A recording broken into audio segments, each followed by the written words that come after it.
स्वागत है आपका माता जी के 9 रूपों की दिव्य यात्रा में। नमस्कार दोस्तों, मैं हूं आपकी खुशबू अग्निहोत्री और आज हम आपके लिए लेकर आए हैं नवरात्रि का विशेष प्रोग्राम। नवरात्रि के पावन पर्व पर हम जानेंगे मां दुर्गा के 9 रूपों के बारे में, उनके महत्व के बारे में और उनकी पूजा कैसे की जाती है। माता जी के 9 रूपों के बारे में जानने के लिए इस वीडियो को अंत तक देखें। हर रूप एक अलग शक्ति का प्रतीक है, एक अलग कहानी कहता है। हम आपको माता जी के व्रत पूजा की विधि भी बताएंगे। तो आइए मां के चरणों में इस पावन यात्रा को शुरू करते हैं और उनके आशीर्वाद को प्राप्त करते हैं। शैलपुत्री, पर्वतों की पुत्री, शक्ति का स्वरूप। नवरात्रि के पहले दिन हम पूजा करते हैं मां शैलपुत्री की। ये हैं हिमालय की पुत्री, पहाड़ों की राजकुमारी। इनके नाम में ही इनकी शक्ति का परिचय है। मां शैलपुत्री का वाहन है बैल, जो शक्ति और धैर्य का प्रतीक है। मां शैलपुत्री की पूजा करने से हमें आत्मविश्वास, हिम्मत और दृढ़ता मिलती है। ब्रह्मचारिणी, तपस्या की देवी, अंतर्ज्ञान की शक्ति। नवरात्रि के दूसरे दिन हम पूजा करते हैं मां ब्रह्मचारिणी की। ब्रह्मचारिणी का अर्थ है वह जो ब्रह्मचर्य का पालन करती है। मां ब्रह्मचारिणी तपस्या, त्याग और समर्पण का प्रतीक है। इनके एक हाथ में जप माला है जो निरंतर साधना का प्रतीक है और दूसरे हाथ में कमंडल है जो शुद्धता और ज्ञान का प्रतीक है। मां ब्रह्मचारिणी हमें सिखाती हैं कि सच्ची शक्ति तपस्या से मिलती है और ज्ञान ही हमें अंधकार से प्रकाश की ओर ले जाता है। मां ब्रह्मचारिणी की पूजा करने से हमें मानसिक शांति, एकाग्रता और आत्मनियंत्रण मिलता है। हमें सही और गलत का ज्ञान होता है और हम जिंदगी में सही फैसला ले पाते हैं। तो आइए नवरात्रि के इस दूसरे दिन मां ब्रह्मचारिणी का ध्यान करें, उनसे ज्ञान और शांति की प्रार्थना करें और अपने जीवन को सार्थक बनाएं।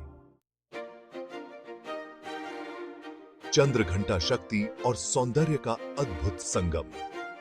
नवरात्रि के तीसरे दिन हम पूजा करते हैं मां चंद्रघंटा की। इनके मस्तक पर घंटे के आकार का अर्धचंद्र है जो इनकी सुंदरता को और भी बढ़ाता है। मां चंद्रघंटा सुंदरता, शक्ति और साहस का अद्भुत मेल है।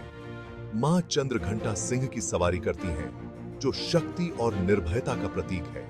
इनके 10 हाथ होते हैं जिनमें अलग अलग तरह के हथियार हैं जो इनकी शक्ति और पराक्रम का परिचय देते हैं।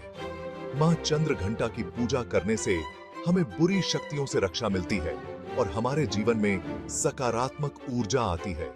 हमें डर से मुक्ति मिलती है और हम हिम्मत के साथ जिंदगी के हर पड़ाव को पार करते हैं। तो आइए नवरात्रि के इस तीसरे दिन मां चंद्रघंटा का ध्यान करें, उनसे सुरक्षा और साहस की प्रार्थना करें और अपने जीवन को खुशियों से भर दें।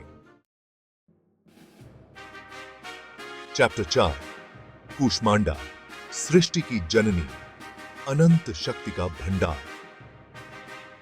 नवरात्रि के चौथे दिन हम पूजा करते हैं मां कूष्मांडा की। कूष्मांडा का अर्थ है वह जिन्होंने ब्रह्मांड को अपने पेट में रखा है। मां कूष्मांडा सृष्टि की जननी है जिनसे दुनिया की शुरुआत हुई है। मां कूष्मांडा के 8 हाथ होते हैं जिनमें अलग अलग तरह के हथियार और दिव्य चीजें हैं। मां सिंह की सवारी करती हैं जो इनकी शक्ति और तेज का प्रतीक है। मां कूष्मांडा की पूजा करने से हमें बहुत शक्ति, ज्ञान और धन की प्राप्ति होती है। हमें बीमारियों से मुक्ति मिलती है और हमारे जीवन में खुशहाली आती है। तो आइए नवरात्रि के इस चौथे दिन मां कूष्मांडा का ध्यान करें, उनसे सेहत, धन और ज्ञान की प्रार्थना करें और अपने जीवन को सफल बनाएं। चैप्टर 5, स्कंद माता, ममता की मूर्ति, संतान की रक्षक। नवरात्रि के 5वें दिन हम पूजा करते हैं मां स्कंद माता की। स्कंद माता का अर्थ है भगवान कार्तिकेय की माता। भगवान कार्तिकेय को स्कंद भी कहा जाता है। मां स्कंद माता ममता, प्यार और रक्षा का प्रतीक है। मां स्कंद माता कमल के आसन पर विराजमान होती हैं, जो पवित्रता और ज्ञान का प्रतीक है। इनके 4 हाथ होते हैं, जिनमें से 2 हाथों में कमल के फूल हैं और एक हाथ से वे अपने बेटे भगवान कार्तिकेय को गोद में लिए हुए हैं। मां स्कंद माता की पूजा करने से हमें संतान सुख मिलता है, हमें बच्चों को बुरी नजर से बचाने का आशीर्वाद मिलता है और उनका जीवन स्वस्थ और सफल होता है। तो आइए नवरात्रि के इस 5वें दिन मां स्कंद माता का ध्यान करें, उनसे संतान सुख और रक्षा की प्रार्थना करें और अपने जीवन को खुशियों से भर दें। चैप्टर 6 है कात्यायनी, शक्ति और साहस की देवी। दुष्टों का संहारक नवरात्रि के 6ठे दिन हम पूजा करते हैं मां कात्यायनी की। कात्यायनी का अर्थ है कत्यान ऋषि की बेटी। मां कात्यायनी शक्ति, साहस और न्याय का प्रतीक है। मां कात्यायनी सिंह की सवारी करती है, जो इनकी शक्ति और तेज का प्रतीक है। इनके 4 हाथ होते हैं, जिनमें अलग अलग तरह के हथियार हैं। मां कात्यायनी की पूजा करने से हमें दुश्मनों से रक्षा मिलती है, हमें डर से मुक्ति मिलती है और हम हिम्मत के साथ अपने लक्ष्यों को पाते हैं। तो आइए नवरात्रि के इस 6ठे दिन मां कात्यायनी का ध्यान करें, उनसे सुरक्षा और साहस की प्रार्थना करें और अपने जीवन को सफल बनाएं। नवरात्रि के 7वें दिन हम पूजा करते हैं मां कालरात्रि की। कालरात्रि का अर्थ है वह जो काल की भी रात है। मां कालरात्रि एक गुस्से वाले रूप में दिखाई देती हैं, लेकिन असल में वे अपने भक्तों की रक्षा करती हैं और उन्हें हर तरह के डर से मुक्त करती हैं। मां कालरात्रि गधे की सवारी करती हैं, जो अज्ञान पर जीत का प्रतीक है। इनके 4 हाथ होते हैं, जिनमें वे अलग अलग तरह के हथियार रखती हैं। मां कालरात्रि की पूजा करने से हमें हर तरह के डर और रुकावटों से मुक्ति मिलती है, हमें दुश्मनों पर जीत मिलती है और हमारे जीवन में सुख और शांति वापस आती है। तो आइए नवरात्रि के इस 7वें दिन मां कालरात्रि का ध्यान करें, उनसे सुरक्षा और शांति की प्रार्थना करें और अपने जीवन को नकारात्मकता से मुक्त करें। नवरात्रि के 8वें दिन हम पूजा करते हैं मां महागौरी की। महागौरी का अर्थ है वह जो बहुत सुंदर है। मां महागौरी पवित्रता, सुंदरता और शांति का प्रतीक है। मां महागौरी बैल की सवारी करती हैं, जो धैर्य और शांति का प्रतीक है।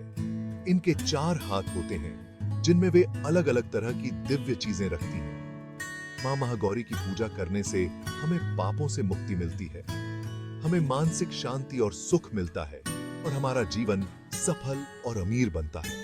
तो आइए नवरात्रि के इस 8वें दिन मां महागौरी का ध्यान करें, उनसे पवित्रता, शांति और धन की प्रार्थना करें और अपने जीवन को धन्य बनाएं। नवरात्रि के 9वें और आखिरी दिन हम पूजा करते हैं मां सिद्धिदात्री की। सिद्धिदात्री का अर्थ है वह जो सिद्धियां देती हैं। मां सिद्धिदात्री हर तरह की सिद्धियों को देने वाली है, चाहे वे आध्यात्मिक सिद्धियां हो या भौतिक सिद्धियां। मां सिद्धिदात्री कमल के आसन पर विराजमान होती हैं, जो ज्ञान और पवित्रता का प्रतीक है। इनके 4 हाथ होते हैं, जिनमें वे अलग अलग तरह की दिव्य चीजें रखती हैं। मां सिद्धिदात्री की पूजा करने से हमें हर तरह की सिद्धि मिलती है, हमारी सभी मनोकामनाएं पूरी होती हैं और हम जिंदगी में कामयाबी और सम्मान पाते हैं। तो आइए नवरात्रि के इस आखिरी दिन मां सिद्धिदात्री का ध्यान करें, उनसे सिद्धि और सफलता की प्रार्थना करें और अपने जीवन को सार्थक बनाएं। दोस्तों, यह थी मां दुर्गा के 9 रूपों की दिव्य यात्रा। उम्मीद है आपको यह जानकारी अच्छी लगी होगी। माता जी के व्रत पूजा की विधि जानने के लिए हमारा अगला वीडियो देखें। हम आपके लिए नवरात्रि के मौके पर और भी खास प्रोग्राम लाते रहेंगे। इस वीडियो को लाइक और शेयर करें और हमारे चैनल को सब्सक्राइब करना न भूलें। नवरात्रि की हार्दिक शुभकामनाएं।